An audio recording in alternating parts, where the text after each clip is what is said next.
ಆತ್ಮೀಯ H16 news ಅರ್ಥಾತ್ ಥೇ ಸೀತಾರಾಮ್ ನ್ಯೂಸದ ವೀಕ್ಷಕರೇ, ನಾನು ನಿಮ್ಮವ ಎಂ ಆಯುಧ ಮಲ್ಲಪ್ಪ ಜೊತೆ ಅವರು.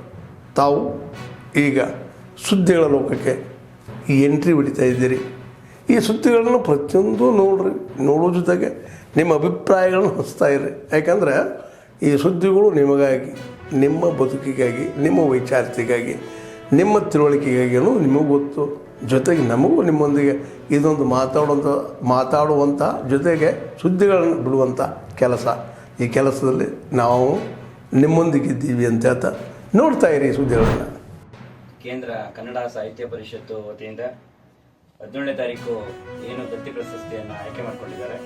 ಅದರಲ್ಲಿ ಬೇಲೂರಿನ ಹಿರಿಯ ಸಾಹಿತಿಗಳಾದಂಥ ಡಾಕ್ಟರ್ ಶ್ರೀವತ್ಸ ಎಸ್ ಅವರಿಗೆ ಶ್ರೀ PK ನಾರಾಯಣ ಸ್ವಾಮಿ ಸಾಹಿತ್ಯ ದತ್ತಿ ಪ್ರಶಸ್ತಿ ಆಯ್ಕೆಯಾಗಿದೆ. ಆಯ್ಕೆಯಾಗಿರೋ ಹಿನ್ನೆಲೆಯಲ್ಲಿ ಜಿಲ್ಲೆಯವರಾದ ಇವರು MA ಸ್ನಾತಕೋತ್ತರ ಪದವಿ ಹಾಗೂ PhD ಪದವಿ ಪಡೆದಿರುತ್ತಾರೆ. ಹಳಗನ್ನಡ ಕಾವ್ಯ ಬೋಧನೆ, ಪುರಾತನ ಶಾಸನಗಳ ಅಧ್ಯಯನ, ಪುರಾತನ ದೇವಾಲಯಗಳ ಅಧ್ಯಯನ ಇವರ ಆಸಕ್ತಿಯ ಪ್ರಮುಖ ಕ್ಷೇತ್ರಗಳು. ಶ್ರೀಯುತರು ಅನೇಕ ಪುಸ್ತಕಗಳನ್ನು ಪ್ರಕಟಿಸಿದ್ದು, ಅದರಲ್ಲಿ ಅಲ್ಮಿಡಿ ಶಾಸನ ಒಂದು ಪರಿಚಯ, ಬರ ಮತ್ತು ರಣಹದ್ದುಗಳು, ಪುರಾತನ ಭಾರತೀಯ ಕಾಲಗಣನ ವಿಜ್ಞಾನಕೃತಿ, ಸಂಪದ ಮುಂತಾದವು ಇವರು ಸಾಹಿತ್ಯ ಸೇವೆಯನ್ನು ಗುರುತಿಸಿ ಅನೇಕ ಸಂಘ ಸಂಸ್ಥೆಗಳು ಪ್ರಶಸ್ತಿ ನೀಡಿ ಸನ್ಮಾನಿಸಿ ಗೌರವಿಸಿವೆ. ಇವರ ಸಾಹಿತ್ಯ ಸೇವೆಯನ್ನ ಪರಿಗಣಿಸಿ ಕನ್ನಡ ಸಾಹಿತ್ಯ ಪರಿಷತ್ತು 2024ನೇ ಸಾಲಿನ ದಿವಂಗತ T. ಶ್ರೀನಿವಾಸ ಸ್ಮರಣಾರ್ಥ ಶ್ರೀ PK ನಾರಾಯಣ ಸಾಹಿತ್ಯ ದತ್ತಿ ಪ್ರಶಸ್ತಿ ನೀಡಿ ಗೌರವಿಸುತ್ತಿದ್ದು, ಬೇಲೂರಿನಿಂದ ಕನ್ನಡ ಸಾಹಿತ್ಯ ಪರಿಷತ್ ವತಿಯಿಂದ ಅವರನ್ನ ಸನ್ಮಾನಿಸಿ ಗೌರವಿಸ್ತಾ ಇದ್ದೇವೆ. ಎಲ್ಲಾ ಸಂಘ ಸಂಸ್ಥೆಯವರು ಕೂಡ ಬೇಲೂರಿನಲ್ಲೇ ಇರ್ತಕ್ಕಂಥ ಸಾಹಿತಿಗಳನ್ನ ರಾಜ್ಯ ಮಟ್ಟದಲ್ಲಿ ಗುರುತಿಸಿರೋದ್ರಿಂದ ಎಲ್ಲರೂ ಕೂಡ ಇವ್ರನ್ನ ಸನ್ಮಾನಿಸಿ ಗೌರವಿಸೋದು ಅವರವರ ಪಾಲನೆ ಆಗಿ ಪ್ರಶಸ್ತಿಗಳು ದೊರಕಲಿ ಅಂತ ಹೇಳಿ ನಾವು ಕನ್ನಡ ಸಾಹಿತ್ಯ ಪರಿಷತ್ತಿಂದ ಬಂದಿರೋ ದುಡ್ಡು ಡಿಪಾಸಿಟ್ ಹಾಕೊಳ್ಳಿ, ಅದ್ರಲ್ಲಿ ಬರೋ ಬಡ್ಡಿನ ನೀವು ನಿತ್ಯ ನಿಮ್ಮ ಸಂಸಾರ ನಡೆಸಿದ್ರೆ ಅದನ್ನು ಬೆಳೆಸ್ಕೊಳ್ಳಿ.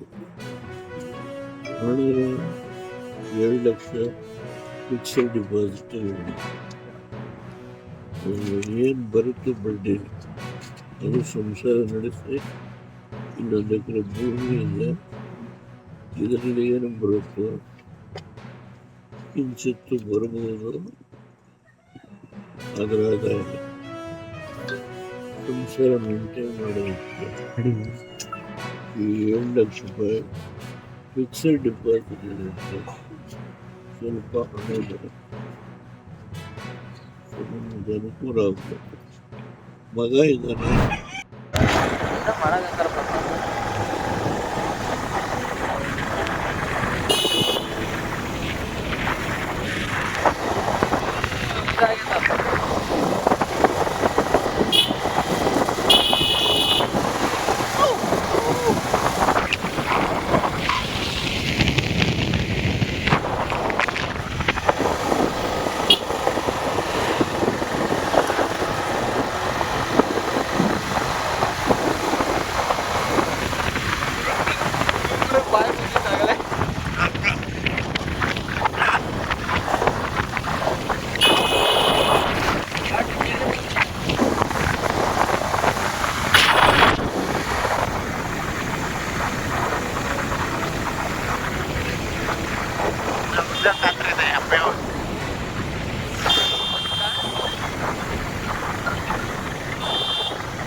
ಕೇಳಿಸ್ತಿಲ್ಲ.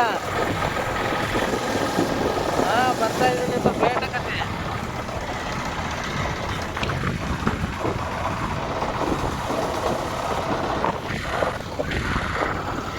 ನೋಡ್ರಿ ನೀನಾಗಿ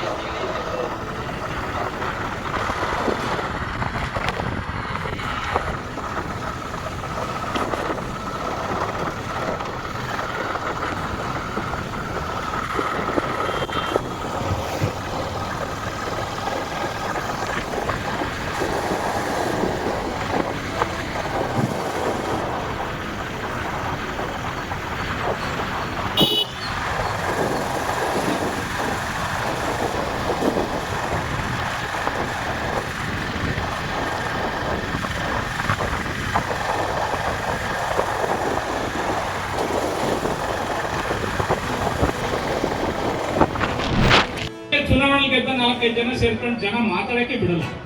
ಆದರೆ ಕಾನೂನಲ್ಲಿ ಅದು ಅವಕಾಶ ಇಲ್ಲ. ನಮ್ಮ ಪ್ರಶ್ನೆಗೆ ನಮಗೆ ಉತ್ತರ ಕೊಡಬೇಕು ಅವರು.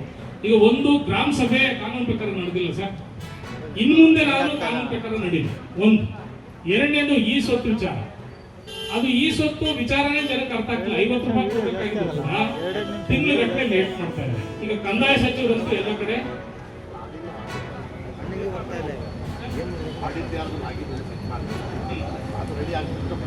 ಆಯ್ತು. ಈಗ ನಮ್ಮ ಮಂಜಕ್ಕ ಎಲ್ಲ ಬಂದಕ್ಕ ಬಯಲೆ ಇವರು ಅರಳಿ ಬಾರ್ಬಾಡ್ಸಿಯಲ್ಲಿ ಸುಮಾರು ಸಲ ಧರಣಿ ಮಾಡೋದು ನಿಮ್ಗೆ ಗೊತ್ತು.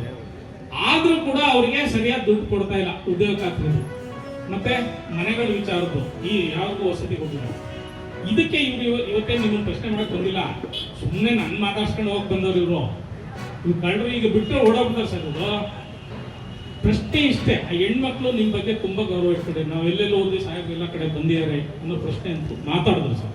ನಿಮ್ಮ ಬಗ್ಗೆ ನಮ್ಗೆ ಗೌರವ ಇದೆ. ಕೆಲವು PDOಗಳು ಕೂಡ ಒಳ್ಳೆ ಕೆಲಸ ಮಾಡಿದ್ದಾರೆ, ನಾನಿಲ್ಲ ಅಂತ ಹೇಳಲ್ಲ. ಅದ್ರ ಹಿಂದೆ ರಾಜಕಾರಣಿಗಳಿರೋದ್ರಿಂದ ಸಮಸ್ಯೆ ಇದೆ. ಬಟ್ ನಾವು KDP ಸಭೆಯಲ್ಲಿ, ನನಗೆ ಮುಂದಿನ KDP ಸಭೆಯಲ್ಲಿ ನಾನು ಜಿಲ್ಲಾ ಮಂತ್ರಿ ಜೊತೆ ಮಾತಾಡ್ತೀನಿ. ನಾನು ಉದ್ಯೋಗ ಖಾತ್ರಿಯಲ್ಲಿ ಎಷ್ಟು ದುಡ್ಡು ಬಂತು, ಎಷ್ಟು ಹೋಯ್ತು, ಏನ್ ಕೆಲಸ ಆಗಿದೆ, ಆಮೇಲೆ ನಮ್ಮ ಜನರಿಗೆ ಉದ್ಯೋಗ ಕಾರ್ಮಿಕರಿಗೆ ಎಷ್ಟು ಕೆಲಸ ಕೊಟ್ಟಿದ್ದೀರಿ, ಎಷ್ಟು ದುಡ್ಡು ಕೊಟ್ಟಿದ್ದೀರಿ, ಈ ಡೀಟೇಲ್ಸ್ ನಮ್ಗೆ ಕೊಡ್ಬೇಕಾಗ್ತದೆ ಸರ್. ಇನ್ನು ನವಲೆ ಬಸಾಪುರ ಇಲ್ಲಿ ಮಂಜಣ್ಣ ಬಾಯಿ ಇದು ಎಷ್ಟು ಸರಿಯಿಂದ ನಾನು ನನಗೆ ನಾಚಿಕೆ ಆಗ್ತಿದೆ ಸರ್. 2018 ಮಾತಾಡ್ತಾ ಇದ್ದೀನಿ. ಅನೇಕ ಸರಿ ಇಲ್ಲ, ಮತ್ತೆ ಮೊನ್ನೆ ಹೋಗಿ ಕುತ್ಕೊಂಡಿದ್ದೀನಿ, ಕಳ್ಸಿಲ್ಲ ಅವರು, ಮತ್ತೆ ತಪ್ಪು ಮಾಡಿದ್ದಾರೆ. ಇಲ್ಲ ಚೆಕ್ ಅಲ್ಲ, ನನಗೆ ಈಗ ಬೇಕಾಗೋದು ಅಲ್ಲ, ನನಗೆ ಅದು ಬೇಡ. ನೀವು ಮನೆನೂ ಕೊಡೋದು ಬೇಡ, ಏನು ಕೊಡೋದು ಬೇಡ. ಅದು ತಪ್ಪು ಅರ್ಜಿನ ಕಳಿಸಿದಂತ ಅಧಿಕಾರಿಗಳು ಸಸ್ಪೆಂಡ್ ಆಗ ಯಾವ ಕಾರಣಕ್ಕೂ ಬಿಡಲ್ಲ. ಅಲ್ಲಿ ಭಾಗ್ಯಮ್ಮ ಅಂತ ಏನಿದ್ರೆ ಕಾರ್ಯದರ್ಶಿ, ಅವರು ಮತ್ತೆ ಅಹಮದ್ ಅಂತ. ಆದ್ಮೇಲೆ ಎಲ್ಲ ಸುದ್ದಿಗಳನ್ನು ನೋಡಿದ್ರಲ್ಲ, ಏನು ಅನಿಸ್ತು ನಿಮಗೆ? ಇದರಲ್ಲೇ ನಿಮ್ಗೆ ಲೈಕ್ ಆಗಿರ್ಬೋದು, ಡಿಸ್ಲೈಕು ಆಗಿರ್ಬೋದು, ಕಾಮೆಂಟ್ ಬೇಡಪ್ಪ ಅಂತೂ ಅನಿಸಿರ್ಬೋದು, ಕಾಮೆಂಟ್ ಮಾಡಬೇಕಪ್ಪ ಅನಿಸಿರ್ಬೋದು, ಶೇರ್ ಮಾಡಬಾರ್ದಪ್ಪ ಅನಿಸಿರ್ಬೋದು, ಅದು ಮಾಡಬೇಕು ಅನಿಸಿರ್ಬೋದು. ಏನಾದರೂ ಆಗಲಿ ಶೇರ್ ಮಾಡ್ತಾಯಿರಿ, ಈ ನ್ಯೂಸ್ಗಳನ್ನ ಹಂಚ್ತಾ ಇರಿ, ಜೊತೆಗೆ ಇದಕ್ಕೆ ಸಬ್ಸ್ಕ್ರೈಬ್ ಆಗ್ತಾಯಿರಿ ಅಂತ ಹೇಳ್ತಾ H16 ನ್ಯೂಸ್ ಅರ್ಥಾತ್ ಹೇ ಸೀತಾರಾಮ್, ಇದು ಸತ್ಯದ ಕೈಗೆ ನಡಿ. ವಂದನೆಗಳು.